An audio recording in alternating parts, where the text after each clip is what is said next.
Hi, Dylan Evans here with Icon Vehicle Dynamics Engineering Team. Here to talk about the Jeep JL and some of the new stuff we got coming down the pipe.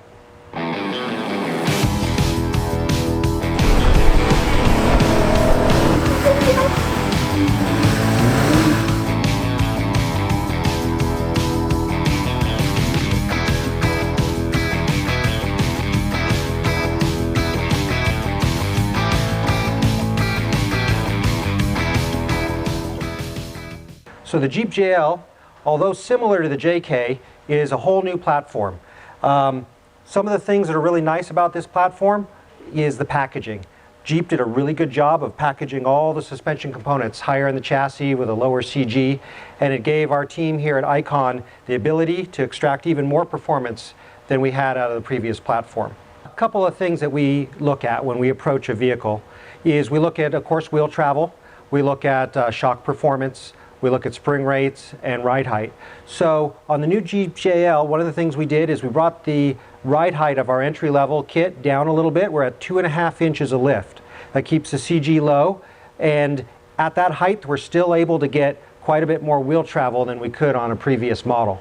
To maintain the most wheel travel and distance to bump, we've run as small a bump stop spacer as we possibly can so that the vehicle works better throughout the range, the CG stays lower, it can have more energy capacity when you're encountering large terrain. Now the bump stop that comes in the basic kit is adequate to make a 35 clear safely on the Rubicon fenders. Also, optionally, you can run a different bump stop spacer if you want to run 37s. When we're doing our testing, we got to put a lot of miles to not only check for fatigue of components, but also really to get our mind around the vehicle and how it performs over a long period of time. So we do thousands of off-road miles. When we go out to do a high mileage test, we're usually going to desert terrain.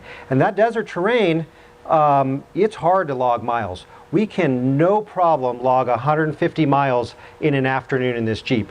Not something you can typically do in most vehicles. One thing we always spend a lot of time on here at Icon is shock tuning. Shock tuning is really important, and there's a big difference between a good tune and a great tune. We spend a lot of time and a lot of miles to get things just right. So a lot of people ask what kind of shock tuning they need for rock crawling versus trail versus desert or high-speed running. What we do when we're tuning the shock is we start with the hardest thing first, which is the high-speed desert type of terrain. With all the wheel travel we've been able to get out of this Jeep, it's pretty easy to get some good performance there. So where this shines also in the rock crawling is, as many of you know that have done quite a bit of rock crawling, you have some really hard terrain with quite a bit of medium terrain in between, and that medium terrain is usually just rough enough to slow you down, but not rough enough to be interesting. When we've optimized the suspension to really be supple over that kind of terrain, it makes even your hardcore rock crawling trails much more enjoyable. And the shock tuning that's been optimized for desert also works great because of the rebound control in the rock crawling situations. Wheel travel is important, not only for articulation, but also for aggressive driving too. We've been able to extract about 1/3 more wheel travel out of this new JL.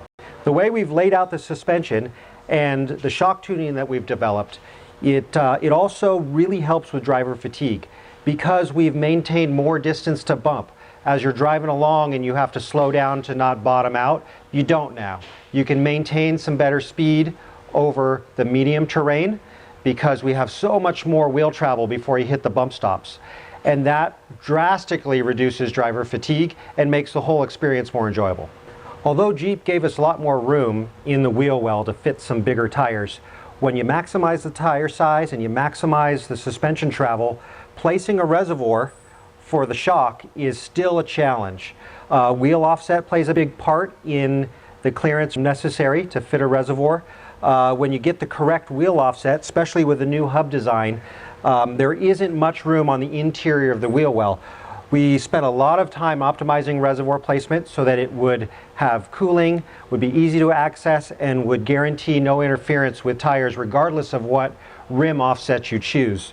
We've found a good location near the front bumper for the reservoir that you can easily get to the adjuster, and it's safe behind the bumper.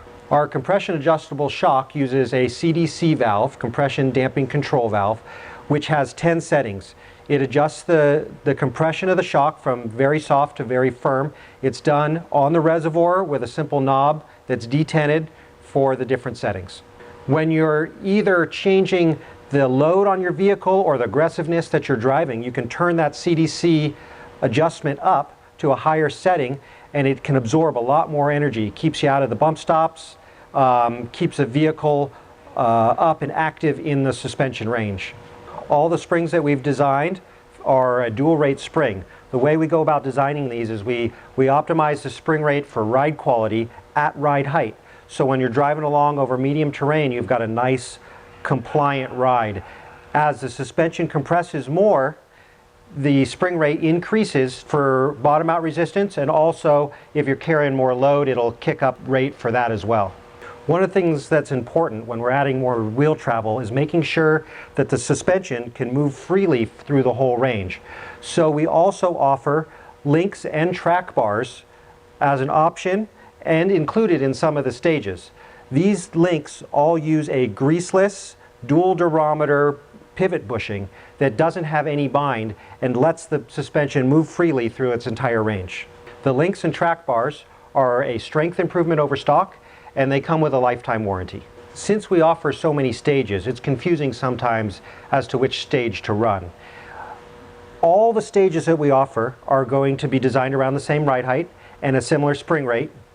And what changes in the stages is the extra components that you get, link bars, panhard bars and whatnot, and the shock technology. So people often ask about shock technology and what are the differences. Couple of big differences. One is heat capacity. When you're running hard, this is more for the overlander or desert guy. Shock temperatures go up dramatically. The bigger diameter shocks with external reservoirs are going to be much better at dissipating heat. Also, the ability to adjust the compression is done via the reservoir. So if you want the ability to adjust compression, you go to one of the higher stages. It has the 2.5-inch shock with the CDC valve. The Jeep JL system is entirely bolt-on and returnable to stock at any of the stages that we offer.